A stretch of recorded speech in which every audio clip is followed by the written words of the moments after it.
this number 3 in my series of webcasts, I'm going to talk about what makes you unique and my insights into why serial killers are different from regular psychopaths. Most people recognize that we might be perhaps a little neurotic, someone else is a bit narcissistic, someone else might be a bit autistic and doesn't really seem to get jokes or get to understand why their jokes aren't funny. We like to think that we all lump within this great normality of human existence and human behavior. But it's not really the truth, because each of us is quite unique. I'm going to use some simple visualizations to try to bring you over to my way of thinking, to seeing why people with disorders shouldn't be viewed as being that different from any of us. Welcome to the Madman Rants. I'm your host, Kevin Leonard. Why should you listen to me? I've spent my entire life puzzling over why people will do the sometimes bizarre and counterproductive things that they do, and I've come up with a lot of answers. I'm pretty good at seeing connections between things that weren't connected before and seeing the threads that draw them together. You might agree with my opinions, my insights into human behavior, or you may not, but maybe that's the point, to get a different perspective on things. Why is my perspective perhaps a little different than other people's? Well, I've lived and worked in the Middle East and Africa, in Europe, in Mexico, Canada, and the US.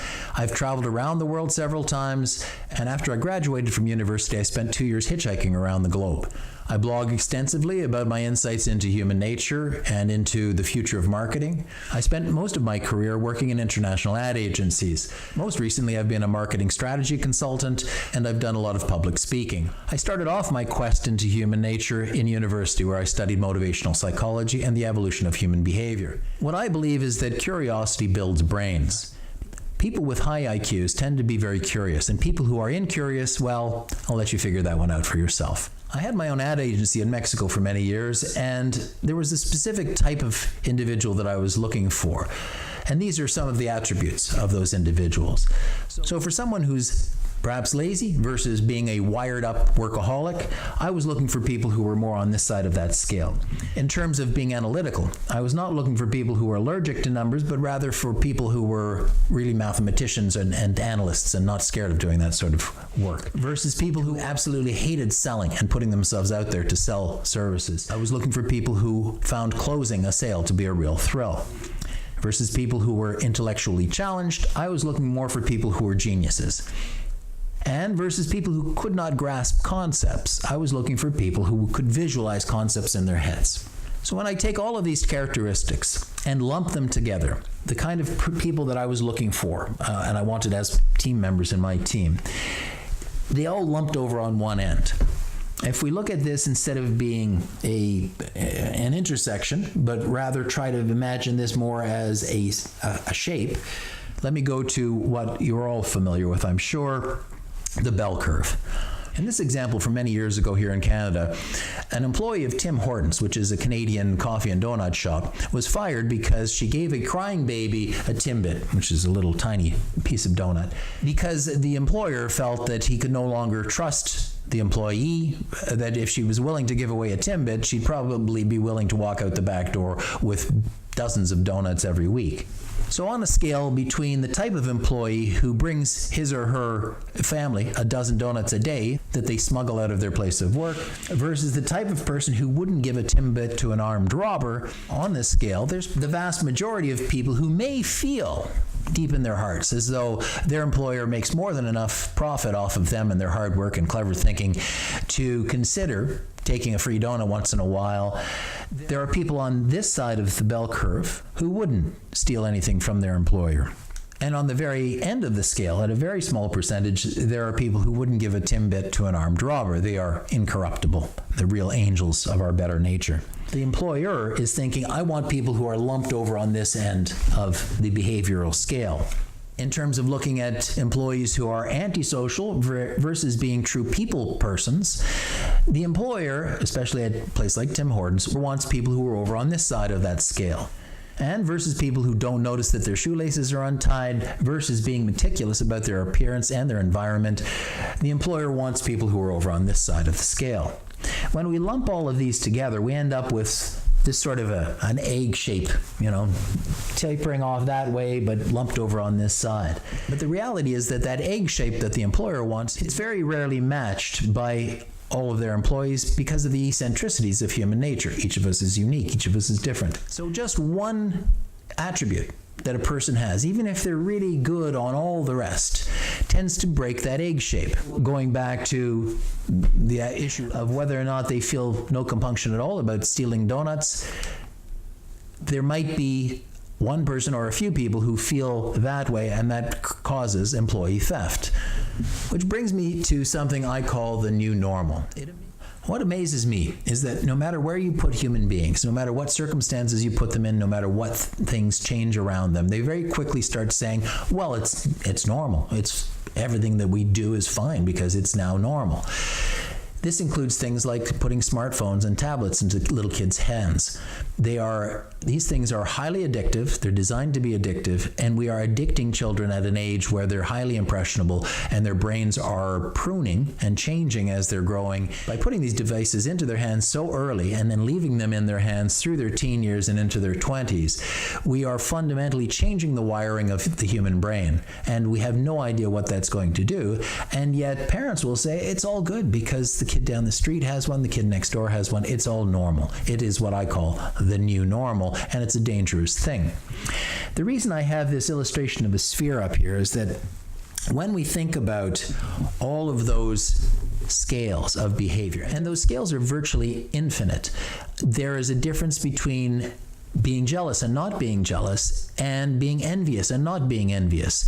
They're very close to being the same, but they're actually somewhat different. So we think of normality as this sort of a sphere where there's an infinite number of scales that are going through and ending on the surface of this sphere.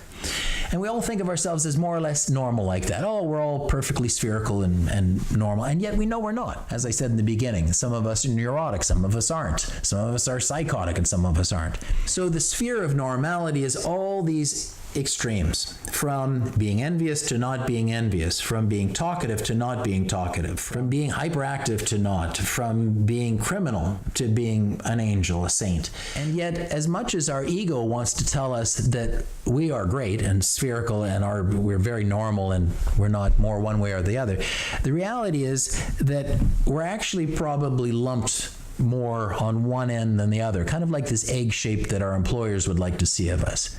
But then, when you think about it, probably we're not even egg-shaped, because each one of us is quite odd in our collection of values and things that we are extreme on or are not on. We are not dead center on the bell curve on each one of those scales. In fact, if you think about each of us, we are probably kind of lumpy. You know, our behavior on any given set of those scales is probably more like this. It's kind of lumpy. We have extremes of behavior in one area that are more one way and other extremes that are more in another way. You might look like that kind of lumpy shape. I might be like this one. Some other people would be more extreme on this end than that end, etc., etc. So we are not spherical. We are unique in our collection of sometimes extremes on those scales, sometimes averages. And sure, there are probably some people who are quite average on most things, and yet they're still never going to be 100% spherical in their nature. So let's take a look at that bell curve of behavior. Here's IQ. You're all familiar with this.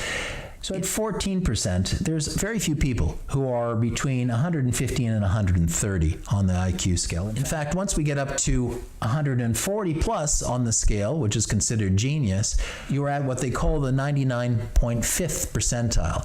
And that means that only 1 in 200 people on average is that smart. In fact, when we go up past that, you get into even smaller percentages. So people who are very, very smart or people who are very, very psychotic are very rare. When we look at an average bell curve, just the standard model of it, we can use that bell curve to talk about just about any kind of extremes of behavior. So if we look at psychopathy, and I call this the psychopathy spectrum, most of us are somewhere on that spectrum. No, we're not psychopaths, but all of us are within the spectrum. Sure, there are some people at the far end that have zero psychopathic traits, but if you go online and do the HARE, H-A-R-E, psychopathy test, you'll find that there are questions there that you go, yeah, geez, you know, that's kind of like me, or at least on one or two of the things you would go, well, yeah, sometimes I'm like that. But the vast majority of us are nowhere near diagnosable on the overall bell curve of psychopathy. We know that 1 to 2%, and here's where the 2% cutoff is, of the human beings on the planet are psychopaths. Only a small percentage of those psychopaths, though, become serial killers. Perhaps they are 0.1%, perhaps even rarer. Maybe they're 1 in 1,000 psychopaths. And that got me thinking, why is it that only this small percentage of psychopaths become serial killers? What is it about them that makes them that unique within that disorder? And things fell into place for me because I tend to be a visual thinker. When I looked at this other distribution that happens in nature, discovered by an Italian, I think he was a geographer in the late 1800s. In this distribution chart, things tend to congregate down in the bottom left, where they are of low consequence and rarely unlikely to happen. In looking at this distribution, what occurred to me was that if you invert the distribution to say, okay, on the likelihood scale, these individuals are almost certainly psychopaths, and the consequence of what that means is extreme. And then you think of this as intersectionality, as dots of intersection versus simply dots on a graph. And we look at this small amount, this tiny percentage of psychopaths who end up being serial killers. I began to think about, well, okay, if everyone is on every scale and some people happen to be extreme on any given scale, or a collection of those axes, of those scales, of those bell curves, then what perhaps we're looking at with regard to a Pareto distribution within this is, if we only look at that small slice of the bell curve that harbors the diagnosable psychopaths, let's say, then it is almost as though that concentration we are seeing at the very small end, right, the very few dots that get concentrated only at this very extreme end, it's almost as though on all the behavioral scales that lead someone to be a serial killer, not just a psychopath, there's only a few individuals at that end that have all of those extremes and are crazy enough to actually be serial killers, acting upon their compulsion to do very strange things, torture and maim, etc. So on that serial killer cross-section of the bell curve, I believe we're seeing this very rare combination of behavioral characteristics of extremes on all of these different bell curves of extreme behavior that leads certain individuals to become serial killers and act upon their whims. So what occurred to me was that this could really be true of all disorders. That when you look at schizophrenia, when you look at depression, etc., that if you look at the bell curve of people in the world and the ones who end up on that very extreme end, perhaps in the ones that are most dysfunctional, we're seeing an intersectionality of extreme behaviors. This kind of changed my view of the way I look at people with disorders and the way we label people with disorders, because they aren't just their disorder. Within that disorder and within that diagnosis, individuals are very different in the way that they function and the way that they act and the way that they feel and the way they behave. And the more we think about it this way versus the way that we always have, which is that, oh, well, they got diagnosed by a psychiatrist because they had 9 out of the 11 characteristics that had been developed on a particular questionnaire. Most of us, unfortunately, then go, oh, well, so they've got that disorder. I know what they're going to be like. I know how to treat them because I know how they're going to behave. And that's actually not true. People are vastly unique within any given disorder. In terms of diversity and in terms of how we interpret people and how we accept people into the workplace. In one company that I worked for, we had a guy named Robert who was autistic. And he was quite functional and he was quite funny. And a lot of people treated him really badly because they said, oh, well, he's autistic. He's not worth the time to talk to and befriend. But I befriended him and we used him in a contest because Robert knew everything there was to know about baseball, going back to the beginning of the league in North America, and could answer any question. He also knew when every bus was going to arrive at every bus stop in the city of Toronto. You could give him an intersection, tell him what bus number you wanted to know about, and he would actually tell you when that bus was going to arrive. Quite an amazing guy. So Robert was functional because on the scales of a bunch of different attributes, he was in the middle. But on a few, he was extreme. Whereas other autistics may be way over on the extreme on a bunch of different things, and they end up not being able to function in society. Thank you so much for watching. And if you got this far, that likely means you have a sincerely curious mind. And curious people tend to be high on the IQ bell curve, which makes you a member of my target audience. If you'd like to comment down below, I'd be more than happy to have an intellectual debate with you.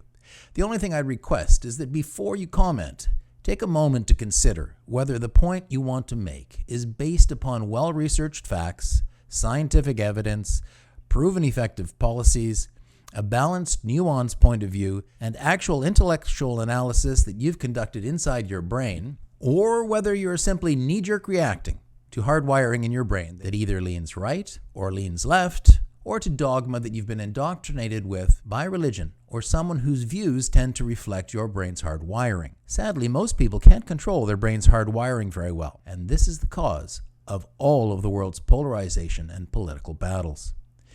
I'm a centrist, so I see both sides of most arguments, and I really like talking to other centrists because genuinely progressive, practical solutions come out of those discussions. Talking to hardwired folks on the left or right just leads to shouting matches and frustration. If you've watched a few of my videos and I've managed to change the way that you see the world, even just a little bit, then please consider either clicking on the PayPal link below to buy me a beer or becoming an ongoing patron by clicking on the Patreon link. Thanks so much for watching, and I hope to see you on the other side of the camera again sometime soon. I hope you got something out of my thinking, and if you think I deserve it, please click on the thumbs up sign down below. If you'd like to watch more of my insights into what drives our sometimes peculiar behavior, please click on the links beside me to other videos I've posted. To get notified when I put something new out, click on the subscribe link below me. If you feel inclined to really help me out, do all of the above, as it helps my ranking on YouTube go up.